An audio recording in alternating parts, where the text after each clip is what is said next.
교회 그 전도사님이 이 문자를 보내는 속도가 엄청나다고 하더군요. 순식간에 문자를 보내신대요. 그래서 저도 이제 휴대폰으로 타자 연습을 한번 해보려고 이 메시지 창을 열고는 뭘 연습을 할까 하다가 하나님이 세상을 이처럼 사랑하사 독생자를 주셨으니 그걸로 이제 연습을 하려고 하나님을 쳤는데 잘못해서는 이제 그 받는 사람 있죠. 받는 사람 그 전화번호나 이름 적는 그런 란이 있잖아요. 거기다가 하나님을 친 겁니다. 그래서 이제 이 커서를 옮기려고 했더니 이런 메시지가 뜨는 거예요. 잘못된 연락처입니다. 하나님하고 이렇게 쳤는데 잘못된 연락처입니다. 갑자기 마음이 이상한 겁니다. 휴대폰 주소록에 그렇게 많은 사람의 연락처가 있는데 하나님의 연락처가 없다. 그 이상한 거죠. 그래서는 하나님 연락처를 제가 하나 만들었습니다.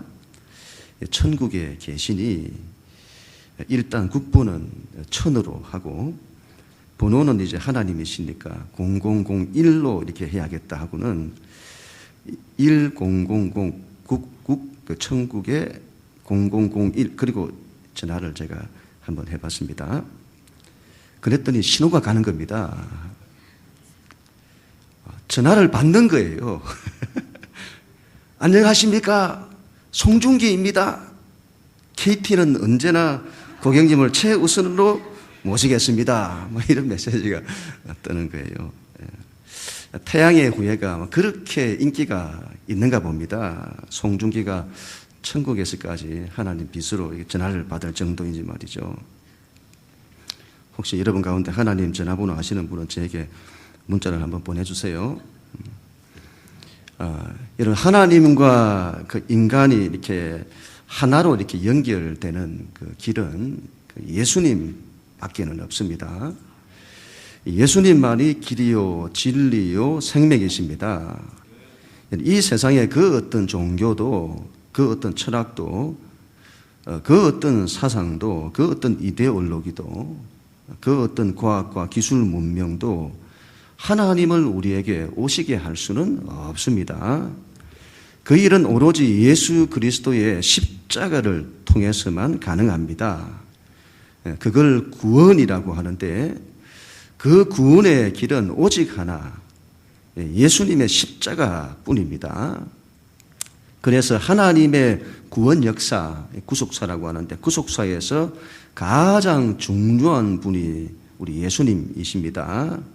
하나님의 구속사에서 가장 중요한 일은 예수님의 십자가와 부활입니다. 우리는 그것을 복음이라고 합니다. 우리가 이 사실을 알아야겠습니다. 그래야만이 예수님이 얼마나 중요한 분이신지를 알게 되어지고 예수님을 믿는다는 것이 얼마나 귀한 것인지를 알게 됩니다. 예수님이 얼마나 중요했으면 그분의 길을 예비한 세례 요한을 모든 선지자보다 나은 자라고 했을까요? 여자가 낳은 자 중에서 가장 크다고 했을까요?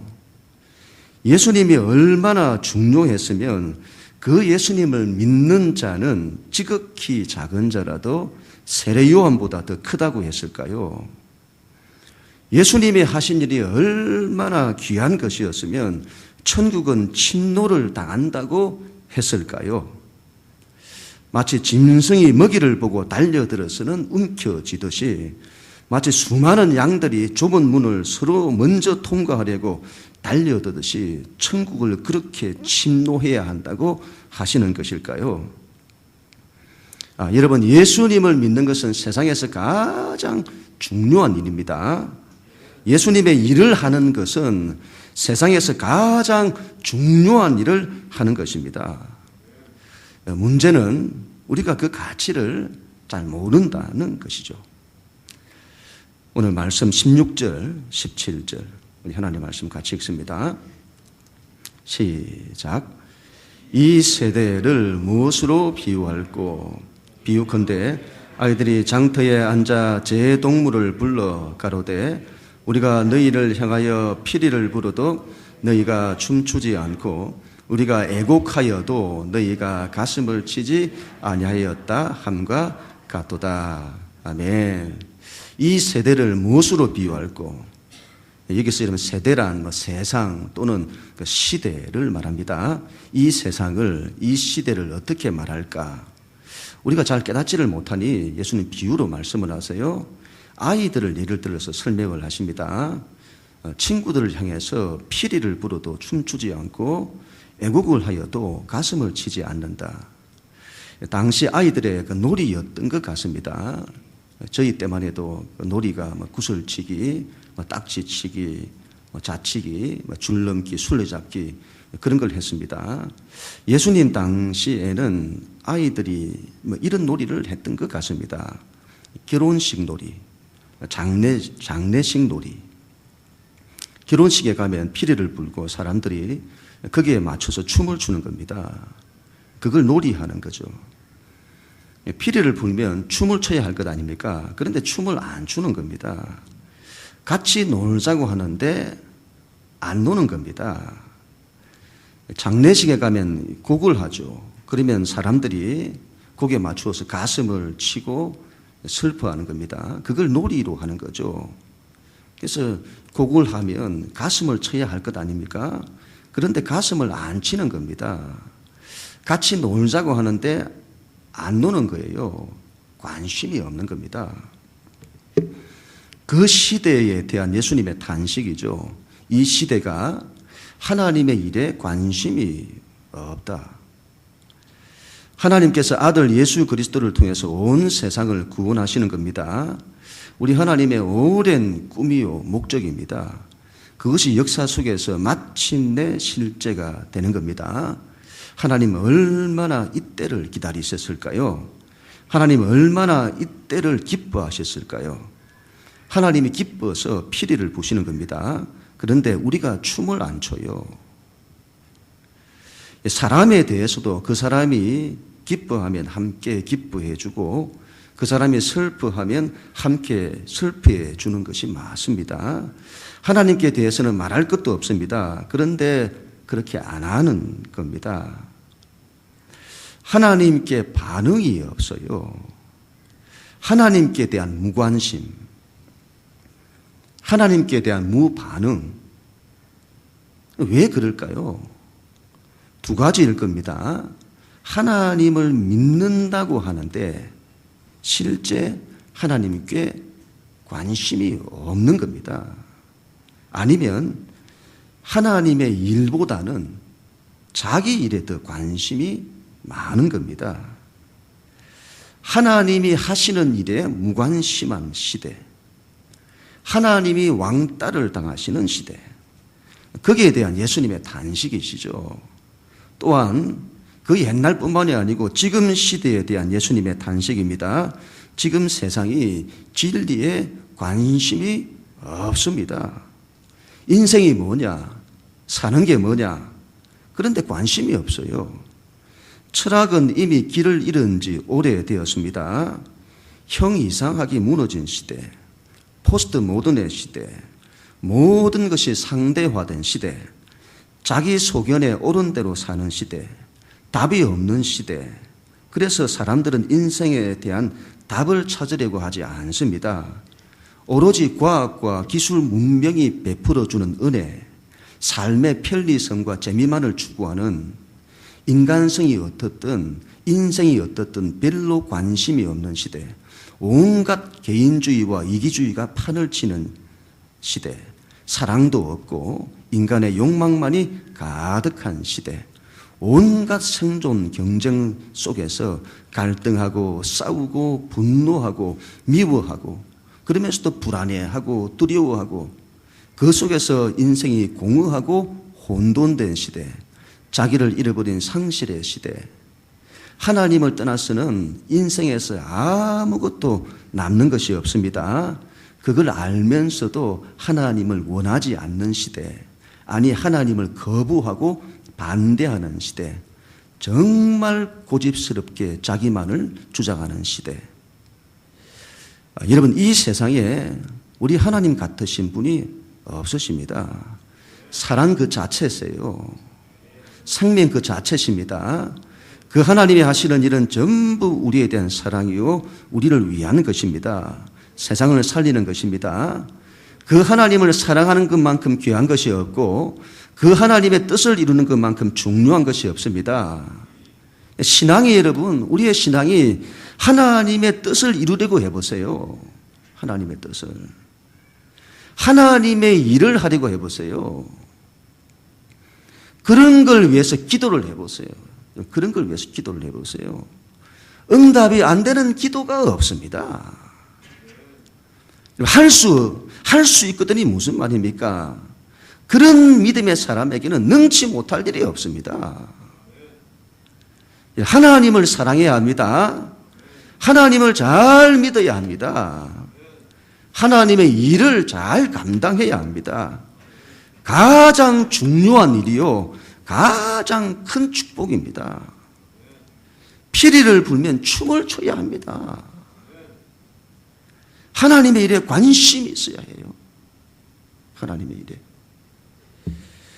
18절, 19절 같이 읽습니다. 시작.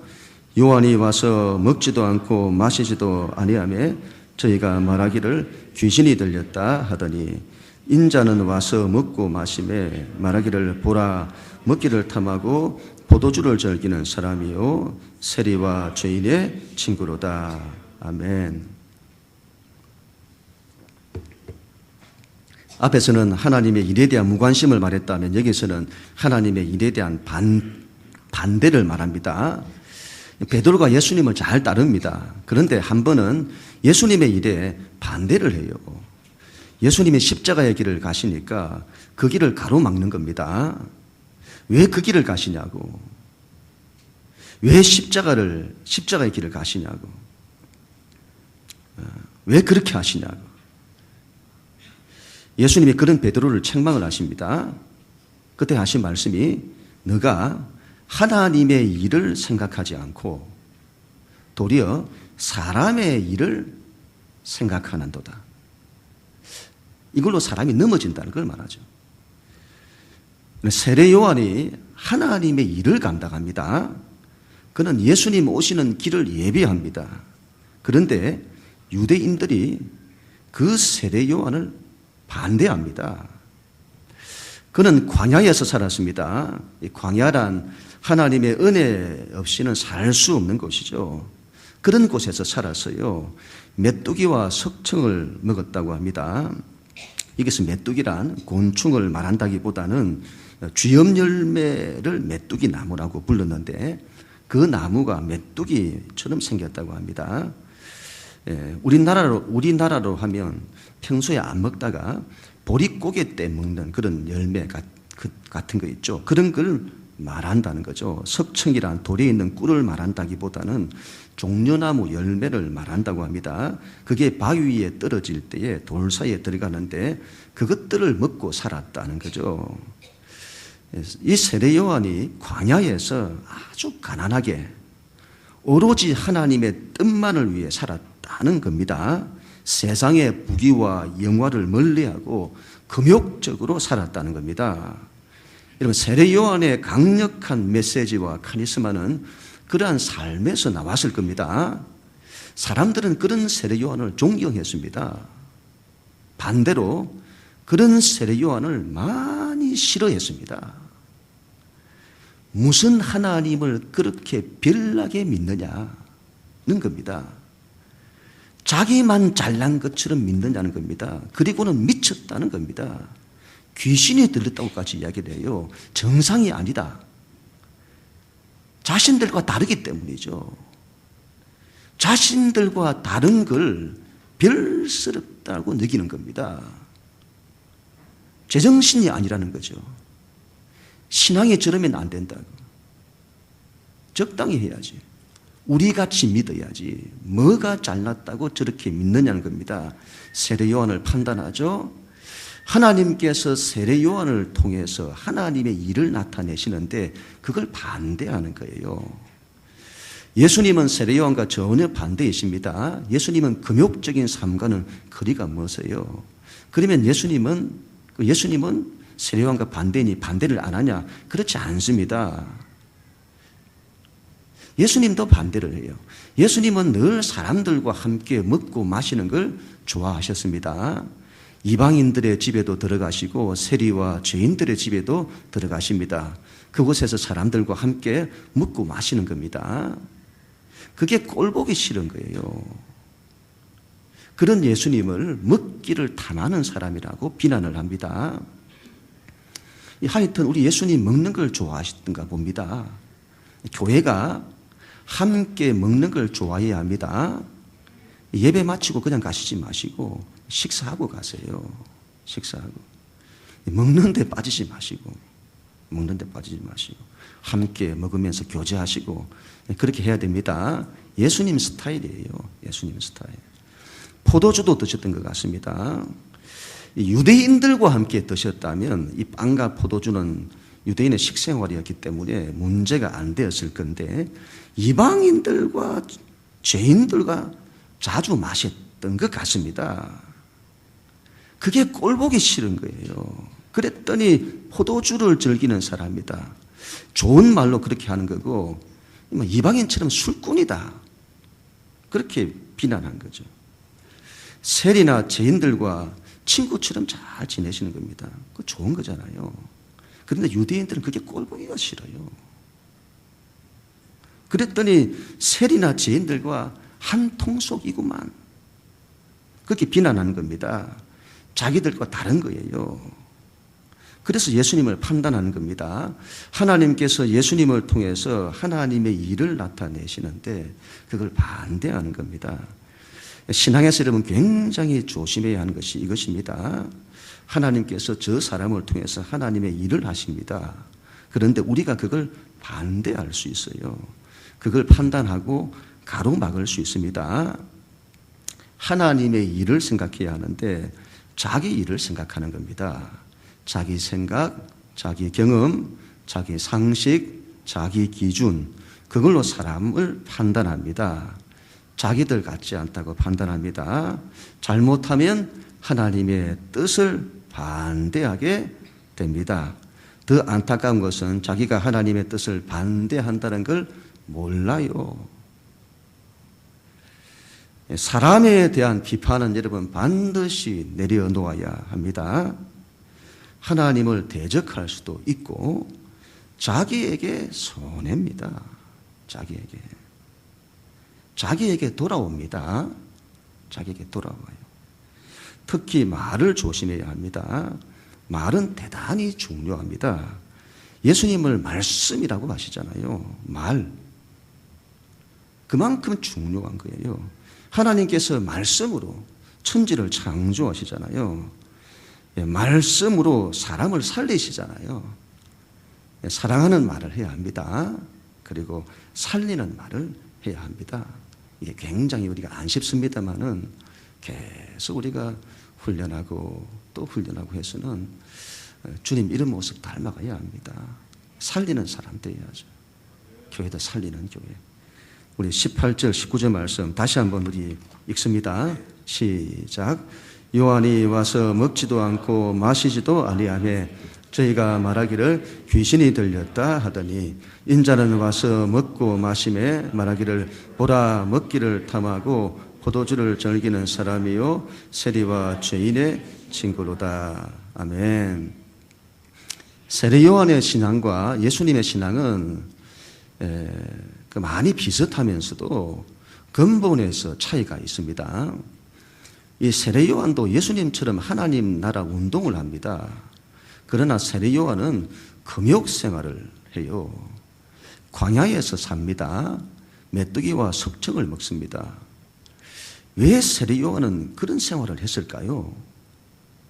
왜 그런 생활을 했을까요? 신앙에서 나오는 거죠. 신앙. 그의 신앙 스타일 때문인 겁니다. 세례 요한은 하나님의 공의에 관심이 많습니다. 그는 이 세상에 하나님의 공의가 나타나기를 원했습니다. 하나님께서 세상을 심판하시기를 원했습니다. 악한 세상에 하나님의 하나님 되심이 나타나서는 본때를 보여주는 겁니다. 그래서 그의 메시지는 심판에 관한 것이었습니다. 너희가 회개하라. 누가 너희에게 하나님의 임박한 심판의 진노를 피하라 하더냐? 너희가 회개하지 않으면 하나님이 너희를 심판하실 것이다. 이런 메시지를 전해요. 만약 오늘날 세례 요한이 그런 메시지를 강단에서 선포하면 얼마나 많은 사람들이 그를 싫어할까요? 그래도 예수님 시대의 유대인들의 신앙은 그래도 지금보다는 괜찮았던 것 같습니다. 그런 세례 요한의 메시지를 듣고는 많은 이들이 마음의 찔림을 받아서 가슴을 치고 회개하며 세례를 받았습니다. 그런데 지금의 시대에 그런 메시지가 선포되면 얼마나 많은 사람들이 마음의 찔림을 받고 가슴을 칠까요? 아마 듣기 싫어할 겁니다. 좋은 말만 해달라고 할 겁니다. 한마디 하면 자기에게 했다고 섭섭해 할 겁니다. 섭섭병 이런 거 조심해야 된다고 하죠. 교회에서. 안 그런데 자기 보고 했다는 거예요. 뭐 이런 건 대책이 없어요. 하여튼 이 세례 요한처럼 심판의 메시지를 전하려고 하면 자신의 삶이 옳아야 합니다. 공의로워야 해요. 사회 부패를 지적하는 사람이 자기도 부패했다면 어떻게 사회 문제를 지적할 수 있습니까? 자기가 정직하지 못한 사람이 어떻게 다른 사람의 정직을 말할 수 있습니까? 자기가 금수저인데 어떻게 흙수저에게 희망을 말할 수 있습니까? 세례 요한이 광야에서 금욕생활을 한 것은 다른 게 아닐 겁니다. 그의 신앙의 스타일, 하나님의 공의와 심판에 관심이 많기 때문인 겁니다. 예수님의 신앙의 스타일은 세례 요한과 전혀 다릅니다. 예수님도 세례 요한처럼 동일한 하나님 나라 운동을 하셨습니다. 세례 요한이 먼저 시작을 했죠. 길을 예비를 했습니다. 그렇다면 예수님께서도 세례 요한처럼 하셔야 되는 것 아닐까요? 세례 요한처럼 광야에서 세례 요한보다 더 금욕을 하시고 메뚜기와 석청으로 사시면서 그렇게 해야 할 것 아닐까요? 그런데 예수님은 왜 먹고 마시고 이방인과 세리와 죄인들과 친구처럼 지내시는 것일까요? 예수님은 하나님의 사랑에 관심이 많으시기 때문입니다. 예수님은 하나님의 사랑이 온 세상에 나타나기를 원하셨고 하나님의 사랑을 통해서 온 세상이 구원되기를 원하셨습니다. 그래서 예수님의 메시지는 사랑이에요. 하나님의 사랑. 너희가 회개하지 않으면 심판을 받을 것이다. 그런 메시지보다는 이스라엘아 하나님이 너희를 사랑하신다. 너희를 위해서 당신의 전부를 주시는 하나님이시다. 너희는 그 하나님께로 돌아오라. 전도를 할 때에 심판으로 전도를 하면 안 됩니다. 틀린 말은 아니라 심판은 마지막에 있을 겁니다. 마지막에. 그때까지 마지막 때가 올 때까지 지금을 현재를 살아가는 우리는 어떻게 해서라도 하나님의 사랑을 전하여 그들을 살리기를 원해야 합니다. 하나님의 세상을 이처럼 사랑하사 예수님 마음은 사람들에 대한 사랑으로 가득 차 있습니다. 그리고 어떻게 해서라도 그들을 살리시기를 원하셨습니다. 그래서 이방인들과 세리와 죄인들과 사귀는 걸 마다하지 않으시는 겁니다. 죄인들 아닙니까, 여러분? 죄인들. 하나님의 법도 모르는 마음대로 살아가는 죄인들 아닙니까? 세상 사람들 아닙니까? 우리 스타일이 아니에요. 그런 사람들하고는 안 사귀고 싶어요. 피하고 싶습니다. 그런데 예수님은 그들 곁으로 가세요. 그들 곁으로. 왜요? 사랑 때문에. 그분 안에 사랑이 작동하시는 거예요. 그분 안에. 그분의 근본에서부터. 공의를 무시하는 것이 아니죠. 이게 먼저 작동되면 안 된다는 걸 말하는 겁니다. 하나님의 사랑이 근본에서부터 나와야죠. 교회는 이 예수님의 사랑이 가득해야 합니다. 교회는 사랑의 교회가 되어야 합니다. 여러분, 서로 사랑해야 합니다. 예수님의 신앙의 스타일을 닮아야 합니다. 예수님처럼 여러분 사람을 사랑해야 합니다. 사람을. 죄인일지라도, 원수일지라도. 유대교 신앙의 스타일은 세례요한이 대표할 겁니다. 그런 신앙의 스타일은 세례요한의 신앙에서 끝내야 합니다. 예수님이 오시고 난 이후에는 새로운 인간상이 만들어져요. 새로운 인간상이. 새로운 신앙의 스타일이 만들어집니다. 바로 예수님 스타일이죠. 예수님께서 인간의 근본을 바꾸세요. 바로 사랑의 사람입니다. 사람들을 사랑하고 그들을 섬기고 그들을 위해서 낮아지고 희생하고 사랑으로 모든 걸 이루는 사람. 자기도 살리고 다른 이도 살리고 세상도 살리고. 예수님 신앙 스타일을 닮아야 합니다. 교회는 교회 안에만 갇히면 안 됩니다. 예수님처럼 세상 사람들과 먹고 마시고 그들과 친구처럼 지내는 것을 마다하지 않아야 합니다. 교회 안에서도 사랑으로, 교회 밖에서도 사랑으로 사람을 살리려고 해야 합니다. 마지막으로 예수님 이렇게 말씀을 하십니다. 우리 19절 하반절 시작. 지혜는 그 행한 일로 인하여 옳다함을 얻느니라. 아멘. 예수님을 반대했던 유대인들은 자신들이 옳다고 생각을 했습니다. 예수님이 틀렸다고 생각을 했어요. 자신들은 지혜가 있다고 생각을 했습니다. 예수님이 어리석다고 생각을 했어요.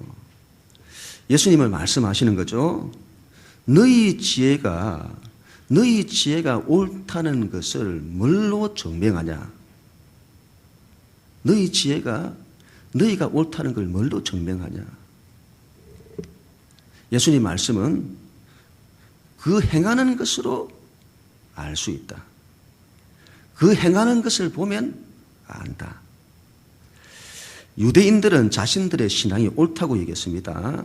그런데 그 행하는 것을 보니까 사람들을 판단하고 정죄해요. 그런 신앙을 옳다고 할 수 있냐? 그 사람이 하나님을 사랑한다고 합니다. 하나님을 사랑한다고 하면 다 옳으냐? 하나님의 사랑은 이웃 사랑으로 나타나야 합니다. 그 행하는 것을 보면 안다. 사람을 어떻게 사랑하는지를 보면 안다.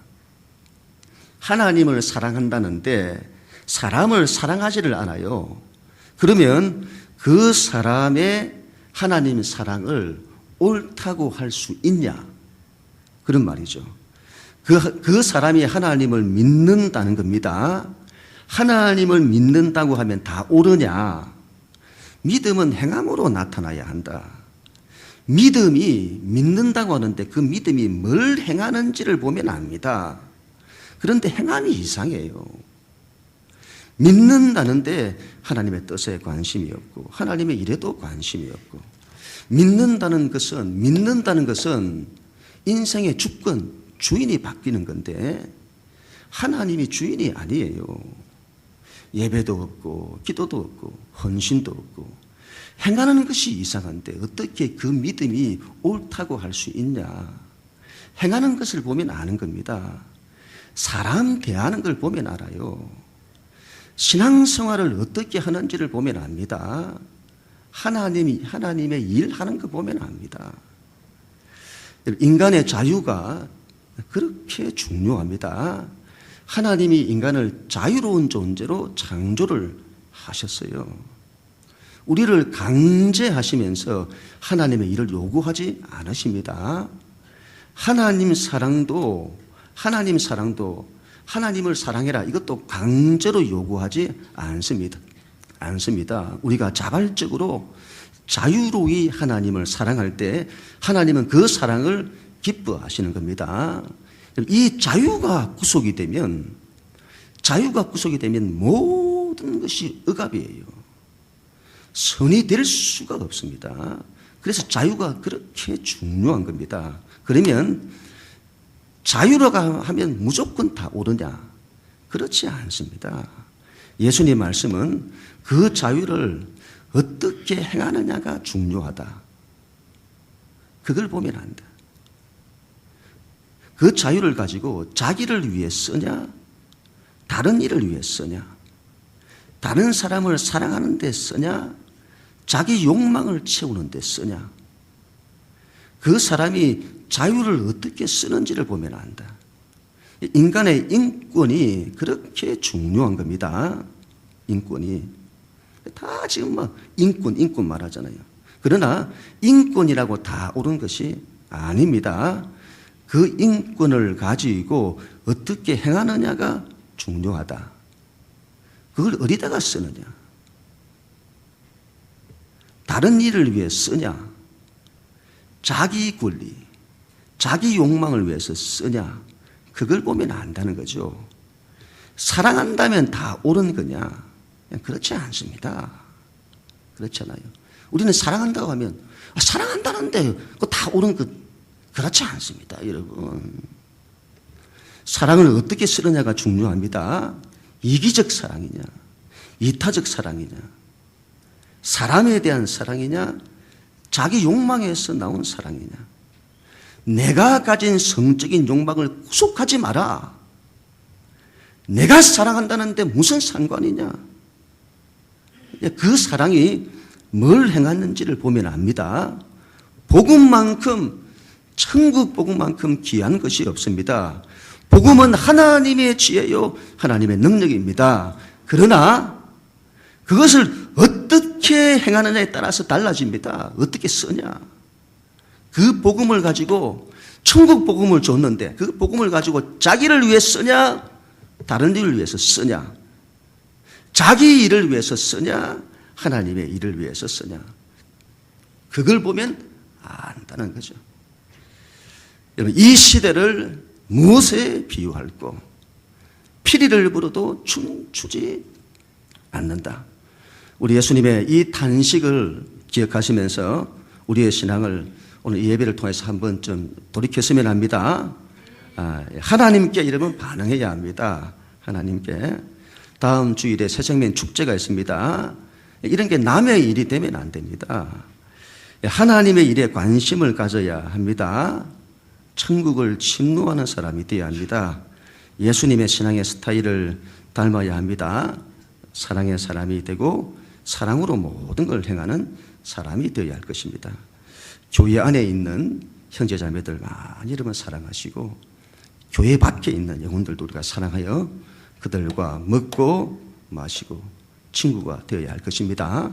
그런 우리 모두가 다 되어지기를 주님의 이름으로 간절히 축원합니다.